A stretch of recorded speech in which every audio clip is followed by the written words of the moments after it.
memulai karirnya dari dunia panggung atau dari dunia elektronik? Maksudnya TV, radio gitu? Dari panggung. Dari panggung dulu ya, itu Dari apa tuh? RT. Awalnya apa? Dulu di kelompok remaja, di Eee, gang gitu, heeh. anak gang. Terus nyentat, "Ngapain sih lu? Tahu aja lu." Dari gang ke gang. Anak geng tahu, anak geng. Oh, lu nggak tampang muka geng lu, Gong. Kalau, Gua ngeri nih dicium sama dia tetanus. Kalau Pak Omas?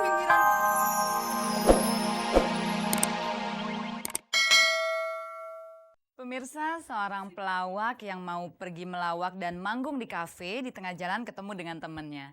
Kemudian temannya itu bertanya, "Gile, udah keren banget loh, mau kemana?" Si pelawak itu menjawab, "Ya mau ke kafe dong, biasa manggung ngelawak gue." Temannya itu bingung, kemudian dia bertanya, "Lo inget nggak? Dulu kan lo pernah bilang sama gue, kayaknya lo suka trauma deh kalau manggung." "Ya bener juga sih," kata si pelawak itu lagi. "Nah terus mau ngapain dong lo di kafe?" "Ya gue mau minum-minum aja." "Mau minum-minum aja?" Temennya tentu aja bingung mendengar jawaban si pelawak itu. "Nah terus kalau lo cuma minum-minum kapan lo ngelawaknya?" "Ya gue ngelawaknya ntar waktu mau pulang, kan udah mabok." Selamat malam pemirsa, dari lantai 6 Hotel Indonesia Jakarta kembali lagi saya Peggy Melati Sukma hadir ke hadapan Anda dan kita akan bersama-sama menikmati sejuknya hembusan angin malam. Pemirsa, kalau seseorang trauma untuk tampil di atas panggung, mungkin itu karena dia teringat pada satu peristiwa penting yang tidak menyenangkan yang pernah terjadi dalam perjalanan karirnya. Terus kalau dia jadi trauma dan kemudian jarang manggung, berpengaruh besar nggak sih terhadap profesi yang dia jalani? Malam ini saya sudah kedatangan 2 orang tamu. Aduh, saya percaya sekali kalau malam ini bakalan rame dan dahsyat. Karena tamunya yang pertama adalah Mat Solar. Selamat malam Bang. Malam. Jadi tamunya malam ini cuman ada satu aja, Mat Solar aja, nggak ada tamu yang lain. Jadi kita cuman berdua aja. Oh, jadi yang sebelah tukang sampah ya? Lu jangan begitu, dia belum perkenalin gua. Jadi bilang kan satu aja tamunya. Sentimen nih. Nggak boleh begitu dong. Nggak boleh begitu ya, mentang-mentang sesama ini. Ntar gua suntik meleduk lu. Dan yang kedua siapa lagi kalau bukan Po Omas. Po Omas, Bang Mama, terima kasih banget nih udah datang dan berkunjung ke Angin Malam. Kalau nanti agak-agak aus silahkan diminum ya, air putih tapi kan menyegarkan gitu ya. Mat, lu makanan jadi mat nih. Habisin nggak apa-apa, gua merela. Lu aja yang doyan. Lu siapa yang makan gituan? Dari tadi udah embun begini. Oke. Makanan lu kan bekas tuh, Mas. Saya kapan ngomongnya? Gantian.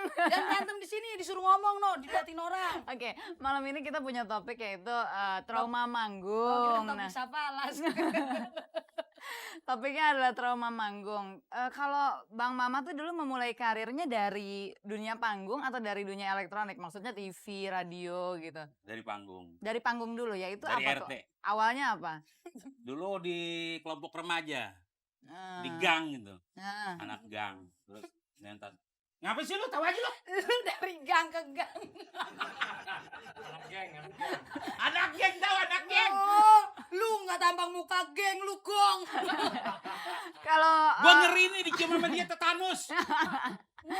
Kalau Pak Omas? Pinggiran kuda. kalau Po Omas memulai karirnya dari apa? Dunia panggung juga pastinya dunia ya? panggung dari umur 7 tahun.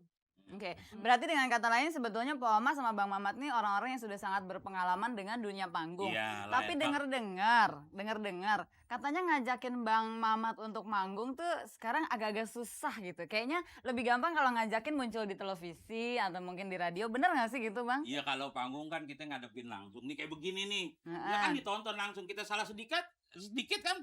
Oh, Dia kan ke sampai orang. salah ya, sedikit jadi Iya. sedikat ya. Itu jadi mungkin keadaan yang berinteraksi langsung dengan orang bikin Bang Mamat jadi rada stres gitu kalau manggung. Iya, rada-rada gitu dah. Apa-apa? Stres. Atau mungkin Bang Mamat pernah punya pengalaman lain yang bikin jadi trauma manggung? Jujur ya, Pak Mas ya. Mesti jujur ya, Pak Kalau ya. kita trauma panggung, kagak makan. Iya. Lu kagak makan lu bengkak bae lu. Lah iya, stok gua banyak. Gua kirain lu Emang kalau Kalau gua mah lebih di perut, kalau lu lebih di bibir. Itu tergantung Nah. porsinya. Bang Mamat, Ah. tapi kita dengar kabar nih, katanya dulu Bang Mamat ini kan pernah dicekal, tidak boleh manggung karena dulu tuh katanya Bang Mamat tuh pernah ikut berkampanye dengan salah satu partai politik yang menjadi lawan dari partai pemenang di masa Orde Baru gitu. Itu apa mungkin kejadian itu yang bikin jadi trauma lagi untuk manggung? Kalau itu sih bukan trauma, kesempatan. Kenapa kesempatan? Ya gimana? kesempatannya kagak ada.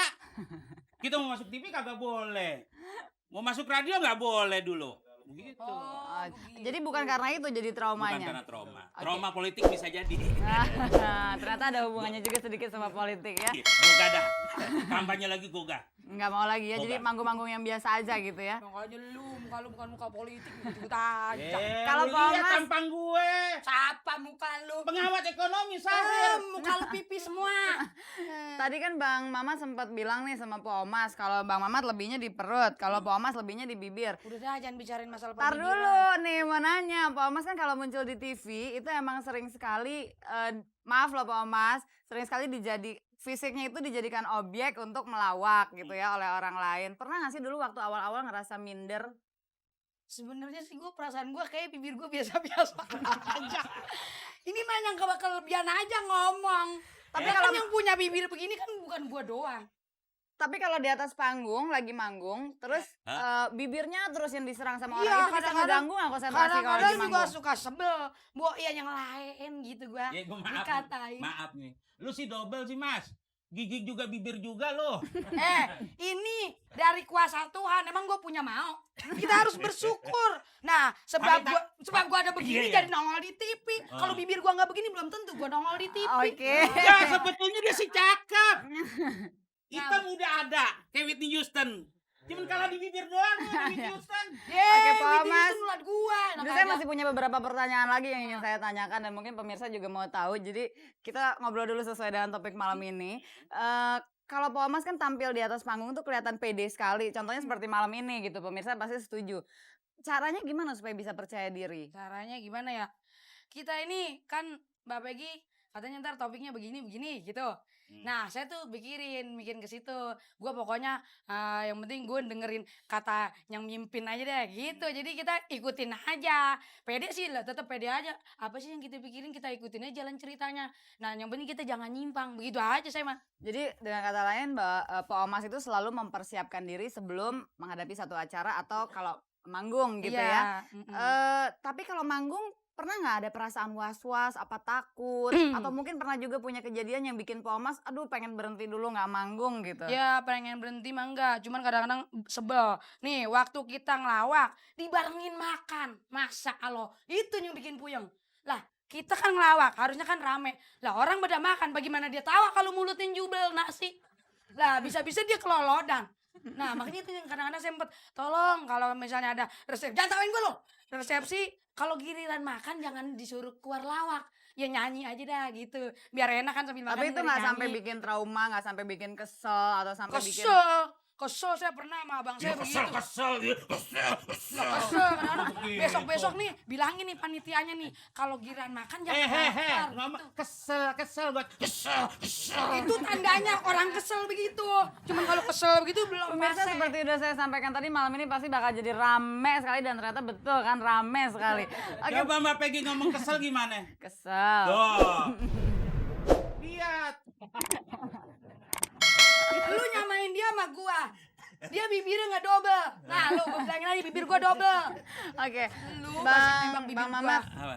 kalau kita bicara soal trauma manggung, itu kan tadi Bang Mamat sempat bilang ya, kalau misalnya traumanya diikutin, ntar penghasilannya jadi turun. Tapi kan banyak tuh seniman atau artis yang juga punya trauma mungkin sama sesuatu kejadian pada saat manggung, terus akhirnya jadi demam panggung. Mungkin Bang Mamat punya kiat-kiat nggak gimana sih cara ngatasinnya? Ya kalau kita manggung sebetulnya itu ada konsep. Ya kalau kita mau manggung tuh ada konsep, itu Iya. yang enak. Kadang-kadang kalau kita manggung nggak ada konsep kayak gini nih. Tadi aja gue tanya, pertanyaannya apa, Pek? Udah pokoknya dirahasiain, dijorokin aja begitu. Ya nggak itu boleh kadang-kadang begitu. Itu emang rahasia perusahaan. Ya nggak boleh begitu. Di barat juga begitu, ada konsepnya. Lu sok barat lu celilitan aja keder belagu. Ya, pakai kenal-kenal barat muka lu dekil, ngepas. Lu lihat tuh, Ngapa? Lihat aja, dekilan gua sama dekilan lo. Aduh saya jadi bingung loh. Bang Mamat. Ini sayang, Bang Mamat. sini sayang. Pakai ngerayu gua lu. Bang Ketek Mamat lu bawa tapi- 17 rupa. Oke, pemirsa, saya yakin masih banyak hal yang pemirsa ingin tahu dan saya juga begitu. Tapi saya kayaknya mesti break dulu karena saya mesti ngobrol dulu di luar angin malam. Saya agak bingung nih. Mereka berdua seru banget kayaknya. Dan jangan kemana-mana karena teman saya Ari Lasso akan hadir untuk pemirsa semua.